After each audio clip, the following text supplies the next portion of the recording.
बिलावल और आसिफ अली जरदारी साहब, उनके दरमियान इख्तलाफात हो, तो ये वही इख्तलाफात हैं जो नवाज शरीफ और शहबाज शरीफ में है, गुड कॉप बैड कॉप, या भाई देखे वो बेटा बड़ा हो रहा है, बड़ा प्रेशर अल्लाह का, अगर बड़ा हो जाए तो मैं तो इससे बड़ी क्या बात है। लेकिन बहरहाल ये है कि आगे टाइम निकलता है, जरदारी साहब को आखिर तो पीछे हटना पड़ेगा ना, उम्र का तकादा है, सेहत है, सारा सब कुछ है, और पार्टी चलानी किसको है, बिलावल को चलानी। अब नवाब साहब हैं, उन्होंने जो है वो अपनी बेटी को भी जो है वो डाल दिया है।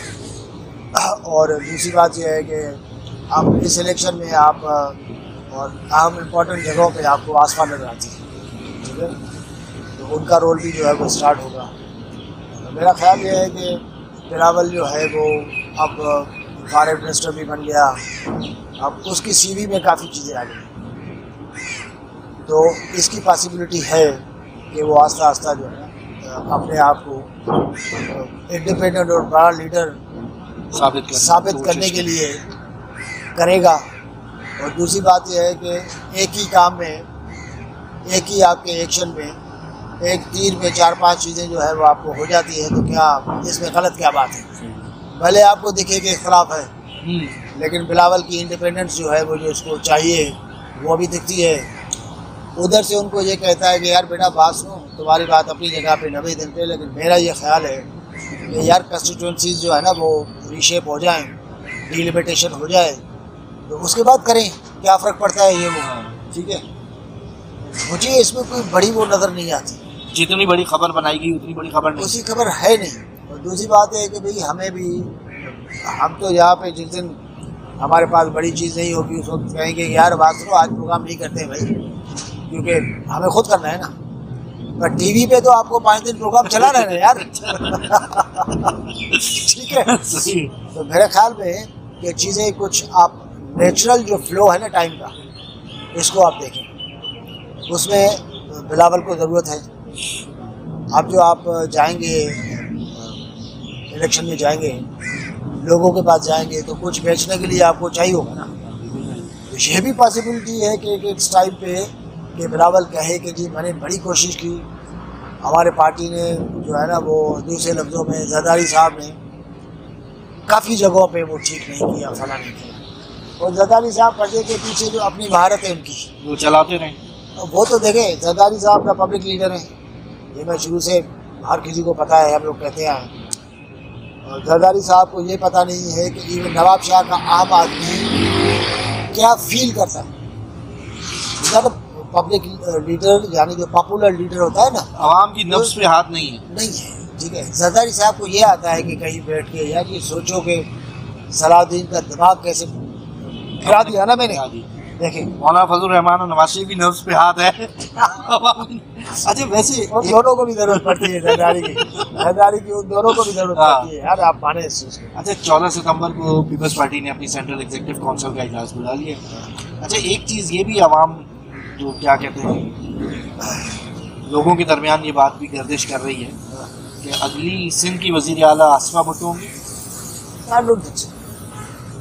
ये बड़ी ज़्यादती होगी अगर इस टाइप का कोई मामला है, फिर तो नवाज शरीफ के ख़ानदान का क्या मामला है भाई। भुट्टो और जरदारी जो है उनकी तादाद बहुत कम हो गई है, इसलिए हर जगह पे अपने लोग फिट नहीं कर सकते।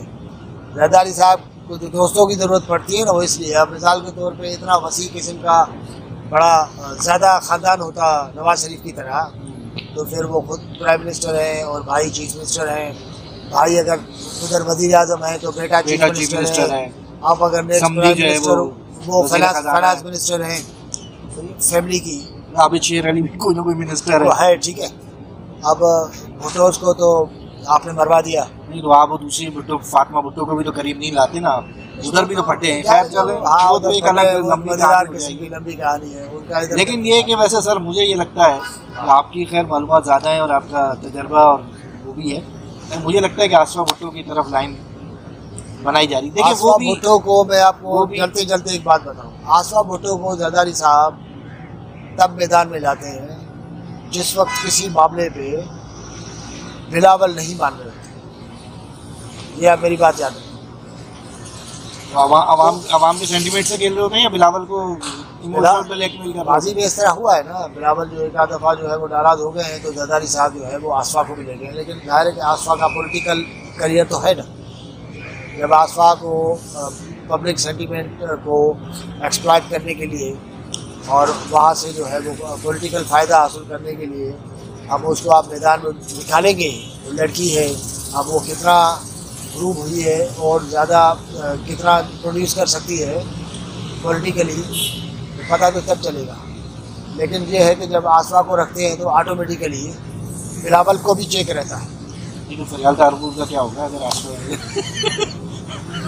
कुछ आगे बिहाइंड तो अदी थी ना यार, अदी अब को मैदान में जाके और भतीजी का। हाँ, लेकिन ये है कि फरियाल तारपुर और बिलावल के दरमियान जो है वो माजी में काफ़ी चीज़ें रही हैं, पीपल्स पार्टी को लोग बताते हैं ये वो, लेकिन अब मेरे ख्याल में ऑटोमेटिकली टाइम भी ऐसा आ रहा है कि पीपल्स पार्टी की जो लीडरशिप है वो ऑटोमेटिकली ट्रांजिशन के पीरियड में है।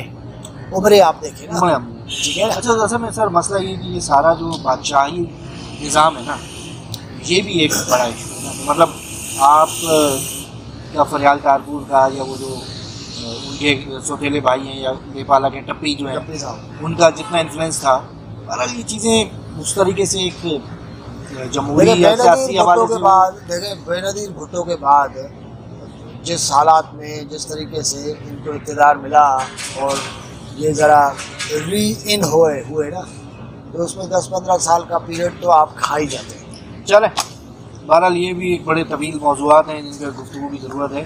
तो नाज़रीन इंशाल्लाह मुलाकात होती रहेगी और मिलते हैं फिर आपसे अगले किसी प्रोग्राम के अंदर। इजाज़त दीजिए, अल्लाह हाफ़िज़।